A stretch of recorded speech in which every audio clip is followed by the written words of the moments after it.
L'histoire de la variole. La variole est causée par le virus variolique, un membre du genre Orthopoxvirus de Poxvirida. Dans le passé, la maladie était appelée variole parce que la taille de la lésion que causait ce virus était plus petite que celle issue de la variole à syphilis. Edouard Jenner a décrit la variole comme étant le fléau le plus redoutable de l'espèce humaine. Le nombre exact de décès n'est pas enregistré, mais les estimations s'élèvent à 400 millions de personnes au cours du seulement XXe siècle. L'origine de la variole reste inconnue. Les premières descriptions cliniques de la variole ont été notées en Chine au IVe siècle, en Inde au 7e siècle et dans la région méditerranéenne au Xe siècle. Plusieurs momies égyptiennes ont des lésions cutanées qui ressemblent à la variole. Avant le XVe siècle, la variole a été observée en Europe et en Asie. Cependant, pendant le colonialisme, la variole a été importée par les Européens dans les Amériques, en Afrique du Sud et en Australie, entre le XVe et le XVIIIe siècle. Confrontées à un nouveau pathogène, les populations indigènes immunologiquement naïves de ces continents-là ont souffert des taux de létalité élevés lors d'épidémies de variole, avec des conséquences historiques majeures. Vers la fin du XIXe siècle, une forme moins mortelle de variole a été documentée en Afrique du Sud, aux États-Unis, plus tard en Amérique du Sud. Ces virus appelés Hamas, Alastrin et Kafi ont été désignés comme variole mineure pour les différencier de la variole majeure. L'agent causal de la variole classique, le taux de létalité pour la variole mineure n'était que de 1%, ce qui constate fortement avec les 30% pour la variole majeure. L'histoire de la vaccination antivariolique.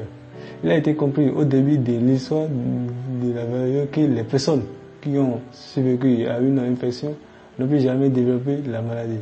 De plus, il est devenu évident que de nombreuses personnes infectées par des lésions cutanées issues de cowpox souffraient d'une forme de variole moins grave que celle infectée par voie respiratoire, par exemple. Cela a conduit à une procédure d'immunisation précoce, connue sous le nom de variolisation. Des personnes immunologiquement naïves ont été infectées par des écorchures cutanées avec du liquide ou du matériel pustuleux prélevé sur des patients atteints de variole. Initialement développé en Inde et en Chine, il est devenu courant en Europe et dans ses colonies au XVIIIe siècle. Malgré son succès, le nombre de patients qui développaient encore la forme classique de la variole n'était pas négligeable. En 1796, le docteur Edouard Jenner est appelé dans une ferme de son comté de Gloucester. Une jeune fermière, Sarah Nems, craint d'avoir attrapé la variole. Depuis quelques jours, d'effrayantes pustules sont apparues sur ses mains et ses bras. Ces pustules ne sont pas les signes de la variole, mais d'une autre maladie transmise par les vaches, le cowpox. Un virus qui, selon Jenner, pourrait même avoir des vertus. Les personnes atteintes de cette maladie des frayeurs, ne contractent en effet jamais la variole. Lors de l'examen, le médecin a une révélation. À partir de cette constatation, le docteur Jenner imagine donner cette maladie de la vache aux personnes pouvant être exposées un jour à la variole pour les prévenir. Il tente alors une expérience.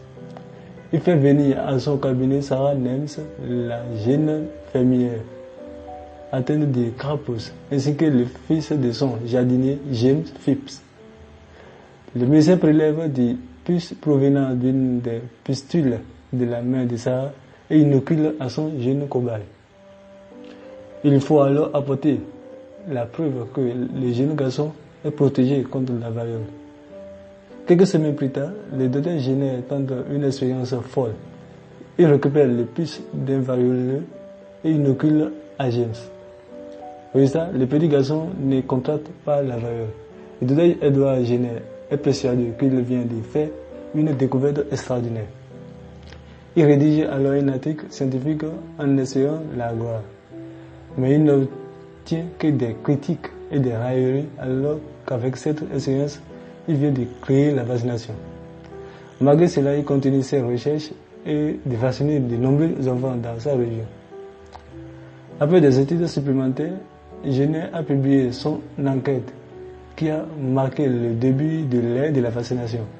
Au début du 19e siècle, cette méthode de vaccination, vaccin du latin vache, est devenue très populaire car elle atteignait le même niveau de protection que la valorisation, associée à un risque considérablement plus faible d'effets indésirables. Cependant, les approvisionnements limités du vaccin n'ont pas permis de vaccination généralisée. Pour parler de ces pénuries, le virus vaccinal a été transmis par transfert de bras à bras chez l'homme au cours du 19e siècle. Une autre avancée a été le développement de techniques de lyophilisation pour les vaccins en 1950. La disponibilité d'un tel virus lyophilisé a supprimé les besoins de réfrigération et a considérablement simplifié les possibilités de transport vers les régions éloignées. Enfin, l'équipe bifiquée a permis même au personnel non formé d'effectuer des vaccinations avec succès.